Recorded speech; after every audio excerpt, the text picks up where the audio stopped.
joining us, you may have already listened to the main episode this week, which was all about twisters and twister and inner violent nature. But we're talking about not any of those today because you've already listened to that. You go so Ron Burgundy when you intro and inner violent nature. It is. It's you got to corral different thoughts in your head. It does feel like, oh, I'm on top of a steam train. Whoa. But today we're not going to be talking about that. We're talking about the fun we had with Deadpool and Wolverine, a sneak peek. Don't worry. If you are worried about spoilers, first of all, from what we saw, there's very little to spoil. But just in case you want to not know as much as possible, we're not going to say too much about what we saw. And anything we do talk about will mainly be things that you will have seen in the trailer. Yeah, absolutely. So if you're someone who is watching the trailers in anticipation of the film, we're not going to give away anything that you wouldn't have otherwise seen in that. We're going to talk about the experience of the event that we went to. Yes. And it's an interesting one because, you know, we get invited to watch entire films ahead of time, which is always good fun, and they can be in a press capacity or an influence capacity. This was a sneak peek, 35 minutes, which is strange. We have been invited to a couple of other 35-minute things in the past, but for much smaller films. Remember for Kingdom of the Planet of the Apes, we were invited to one. Yes. And we were like, no, I think we'd rather wait to see the full film. And sure enough, 2 weeks later, we were able to watch the film. And hopefully we'll be able to see Deadpool Wolverine previewed as well. Yeah. But this was a big event at the Eventim Apollo in Hammersmith with paying public there as well for tickets and talent in attendance. It was almost like a Comic-Con Hall H feel to it. Yeah. Like the crowd, everyone was given, yellow and red hats. You got asked to wear red and yellow for Deadpool and Wolverine. The red hats, questionable red. Yeah, and some of them just didn't have I looked at other red hats and they had like Deadpool and Wolverine embroidered on it, whereas mine was just a plain, straight out of the China factory red hat, and it just looked a little bit political. It did. It did. But otherwise there were yellow hats there as well to balance it out. And it was like a celebration of Deadpool and Wolverine itself. Split the crowd into yellow and red, presenters, music acts, Martin Kemp, DJs, red carpets. So, let's walk you through our experience. Yeah. So we go there and, it's lovely. We're welcomed into the sort of what is essentially a back alley by the back door of the Eventim Apollo, but dressed up to make it seem like it's an event space. An event space. You've got 2 photo opportunities. Imagine where the actors and comedians who perform at the Eventim Apollo go for a cigarette 6 minutes before the show. That is exactly where we were, with like sort of piping and fire exits there. And there's lots of other sort of content creators and TikTokers there, like and a red carpet. It's not just a red carpet, a red and yellow carpet, split. And also realizing that there's, like with a lot of events now, there are two red carpets. Yeah, there's the actual red carpet where the likes of Ryan Reynolds and Hugh Jackman and Emma Corrin will go, and then there's this like equally important in terms of impressions, but not in terms of personnel, is our influencer red carpet, where we all queue up to get a photo. Can you take a photo of the photo? And then there's like a slow motion moment. Yeah, we didn't try the slow-mo one. What's quite nice is that because we've been doing this a while now, is that we've sort of made friends and connections with a lot of the other content creators. People you would have seen. And sometimes, not all of these people are based in London, and it's nice to see them. You can sort of catch up. Good buzz as well. Yeah, everyone's excited. Yeah, everyone was really up for this film. And also, I will just say this, I said this to James as we walked in, because it is a privilege that we get to see things ahead of time, 35 minutes or nothing. And I'm waiting for James to arrive, and a red limo pulls up, and I'm thinking, what's this going to be? And these 2 guys get out with presumably their dad, and it was a Make-A-Wish thing. They'd won the tickets to that. And they were so excited and so up for it and so ready, and they were really well looked after. And I was like, I have to remember that we get this stuff for free, and it's a real privilege. But for some people, this is like a huge evening. A great one to go to as and well. And a great one to go to. Yeah. So that actually kind of set the tone right for me for the whole evening, because I thought, actually, I'm just going to enjoy everything here. Because we're having lots of fun, but we also have like a sort of a sort of PR press obligation to obviously cover it and do the event nicely, which as a job is incredibly fun. And then we're also like, I want to take this in and think about things I can say on the show. And obviously me and George need to take pictures of each other, which is incredibly vain and self-promoting, but it kind of is part of the whole deal. Do we want to talk about Spudman? Spudman. So we had this weird experience. So Spudman is this guy who's got a huge following online who makes he's a massive following. I only found out on the day. Like, he has videos that have views in the number of 130 million plus. So he has serious views. It's this guy who has a food van, but he does jacket potatoes, and he's got a mohawk, and he's like rock and roll, and obviously has a huge social media following. And it's clear that the organisers were like, well, let's have some food for the influencers, but why not have that food van itself be an influencer? And through some sort of random invitation from the PR people, James and I were invited into the van with Spudman to make a jacket potato. But it was a very, very awkward opportunity, because we didn't really know what we were asked very last minute, had no brief at all. What's the content? How should we? They said, "Oh yeah, come over. You're going to go in the Spudman van." Spudman, no idea who we are. No idea. No I idea saw someone be like, "That's James. Yes, James. George, PULP kitchen." He's like, "You what?" And he really didn't know what to do with himself. He was like, "I guess." Yeah, maybe you guys come into the van and like we have no idea. I don't know what's going on. I thought it was their idea. I don't know what the Spudman treatment is. We're then stood in this very hot like food van, and it's like, okay, make a jacket potato, and we just sort of riff. I mean, and there's a video somewhere of us. You were great. You just did the bear. I just did the bear. I just yelled corner, cousin, behind. You activated. It was like, are you going to be okay to do this? And you were like, please, I've made. Was it the wait? You were talking about the Waitrose counter. I've done food service before. Yeah, I know what he I'm was doing. there. He had the hot bean, like these peroxide red beans. Yeah. And I came out with like this massive jacket potato slathered in beans and cheese, and the PR girl was like, "Hey, what'd you think?" And I was like, "It was okay. I'm gonna give these to you." I don't know what to do. Also, I'm wearing like a white denim jacket. Yeah, I oh my god, speck of that red on me. Spudman seems like a lovely guy, and I think he also, he's got to do this event, and someone's like, "Yeah, just please make a potato for this assortment of influencers let's be honest, I've never heard of in your life." I mean, just really, really fun event. Yeah, a fun little moment. But yeah, I had a good chat with everyone, and then we go through. We have these little tokens for a cocktail. The Wolverine one is this, and the Wolverine one was like a beer, and the Deadpool one was like obviously an aviation gin. Anyway, so we had drinks, and then we got like a lovely goodie bag with said Trump reminiscent hat. Yeah, red hot sauce. A bottle of Cholula, great. Yeah, and red and yellow popcorn and the red hat. And actually inside the necklace, was a friendship bracelet. His and hers. One heart Wolverine, one side Deadpool. Friendship bracelet, and the vibe is quite nice inside. Obviously it's an event space. It's the Apollo, so you've got already an interim DJ just putting some tunes on, and the vibe is quite good. And in a way, it's a shame that we're all sat down because I would have loved to have mingled, enjoyed the dance space a little bit. But James and I have got pretty good seats. Yeah, very dead good, ahead view. And then Martin Kemp. So the presenters come on. They're like, "We've got a great evening for you tonight. I know you're only seeing 35 minutes, but what a show!" Yeah, this is Alex Zane, and he's like, "But before I had said to James beforehand, I was like, you know what's great? Because it's only 35 minutes. We could be home by 9. Brilliant. But how wrong we were. Oh no, we've got a great thing for you. First of all, let's have some music from Martin Kemp. Martin Kemp comes on, including Martin Kemp in the Battle of the Bands. I think it was 90 minutes of music, performance, and speeches ahead. 90 minutes of being sat there. Martin Kemp, lovely guy, by the seems of it. God bless him. I love Spandau Ballet, and I like a dance and a boogie to some disco tunes. When you're sat down, it was tragic. It was like a really sad wedding, and the crowd are giving him nothing because really we're all just there for different reasons. We were just waiting for the film, and he's playing. I don't know how much actual DJing he was doing. He was playing these 80s pop hits, none of his own, but then from like Sweet Dreams to ABBA, really hard transitions. Like I've seen gear changes. I've seen handbrake turns with more skill than we've just shifted across tunes. Like a rusty old bike changing gears. And he's like, sing along.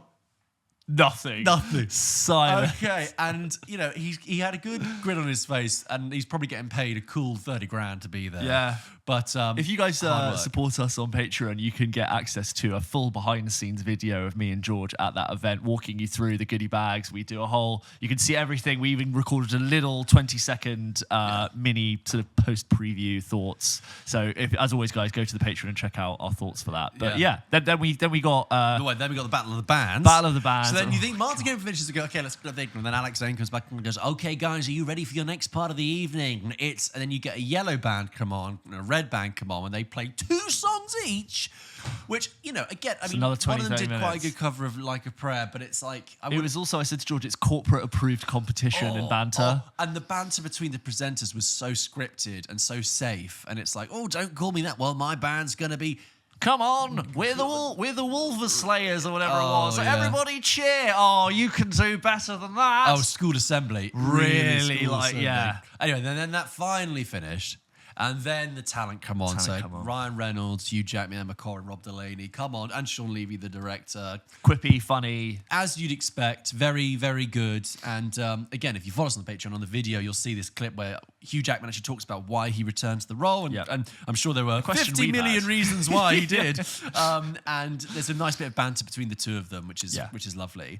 And then that ends. And then 90 minutes later, we get the first 35 minutes of the film, which, without spoiling anything, without revealing any plot details, I think we could say we thoroughly enjoyed. Yeah, I really enjoyed it. And I will say the environment we saw it in could not have been more perfect. Excited nerds and film influencers and press and all of that crowd just being really hyped up for a long time.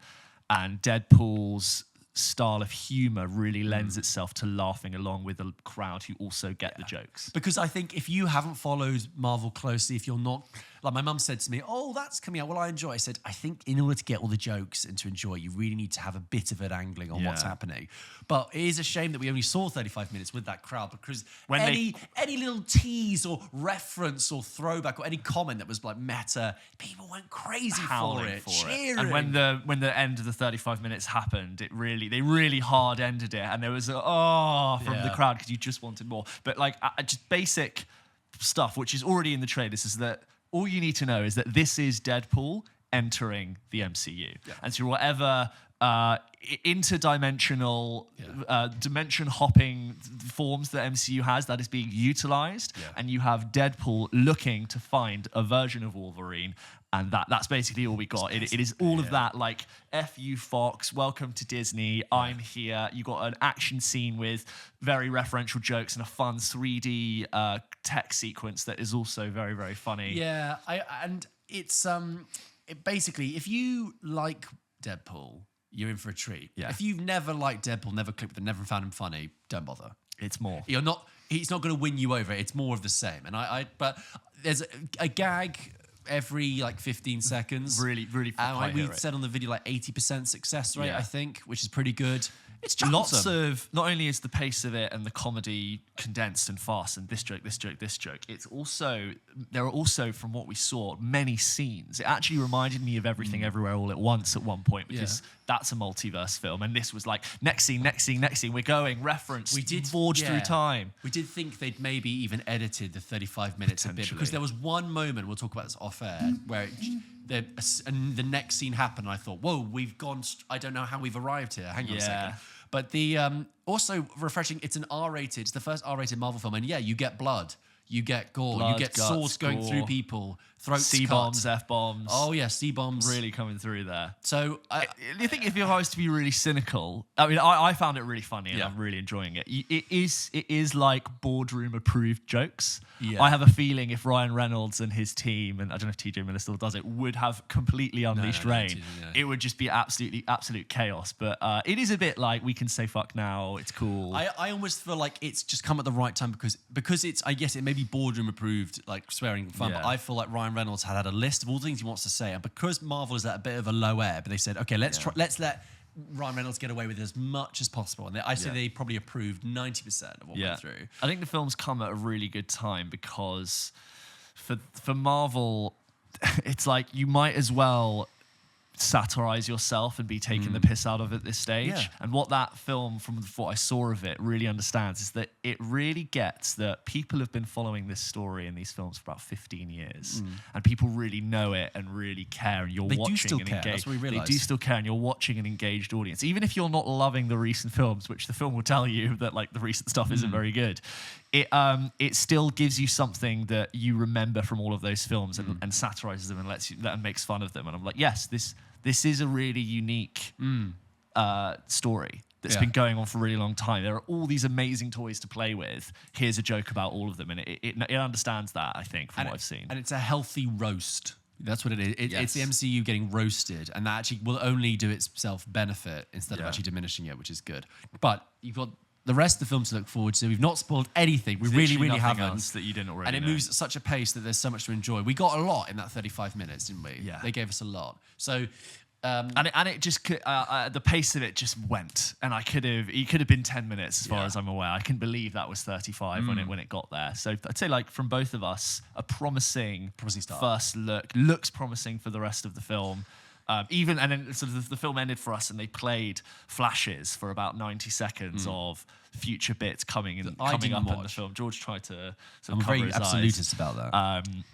And even then, I was like, "Ooh, there's lots coming." It was interesting for me, because I put my eyes down. I thought, I don't want to see anything that's coming. I've already seen enough with the trailers, and I heard people around me go, "Ooh, Oh, wow. Right, okay. I was like, good. So I didn't see loads within that looked much different to what we'd seen, but just a bit further in the film. I still think I've seen some. I think we've seen some of the third act in those snippets. Yeah, and I think it's going to end on a note that will be quite. I hope it ends on like not a cliffhanger, but like a moment for these characters. It's like a point of no return. Sirens on our end. Are we expecting Deadpool to be in? I suppose we can talk about this once we've all seen the film. But are we expecting to be in other? Sirens on our end. Sorry, it's really going today. That's a loud one today. Stuck in traffic. I'm expecting he's got to be included now, but I don't know if there's much place for him outside of his own film. Because he has a huge box office potential. I'd love to see how much money this film makes. I think it's going to make a shit ton. Do really well. Maybe one of the biggest ones of the year. You know what it has? It has a really well contrasted poster and imagery. It's a white background, bright red, bright yellow. Simple. Boom. Clear. It's a clear visual identity. It's a clear brand identity. This is exactly what you're getting. Deadpool, Wolverine. It's in the title. It's in the colour. It's so clearly communicated. You're going to see funny characters who are comedically contrasted, right? One's very grumpy, one's very quippy. Fight, joke, team up. Yeah. Promising start. I hope it continues to be good. When I was about 10, I got a few comics. It used to be Wolverine and Gambit, and then it changed to Wolverine and Deadpool. And I got about I read about three issues of that. Nice. It's a good little story. Anyway, that was Deadpool Wolverine. We will be reviewing it in full when the film comes out. Stand by. We'll see a preview one, and we'll probably do a spoiler cast about it as well. Yeah, because there's lots to talk about. But stay tuned. Stay tuned. And other than that, enjoy your week. Thank you for joining. Yes, thank you for joining us for this bonus episode. Continue to follow us on Patreon. A shout out to our producers Aidan and Finn, who makes all this possible. And you can continue to support us on Patreon, as you know. And if by chance you're listening to this in the future when the film's out and you want to send in your thoughts, as always, we want to hear your review. Send it in to hello@popkitchenpodcast.com, or you can support us at the VIP tier on Patreon and have priority access to have your email read out on the show. Other than that, see you guys. Bye.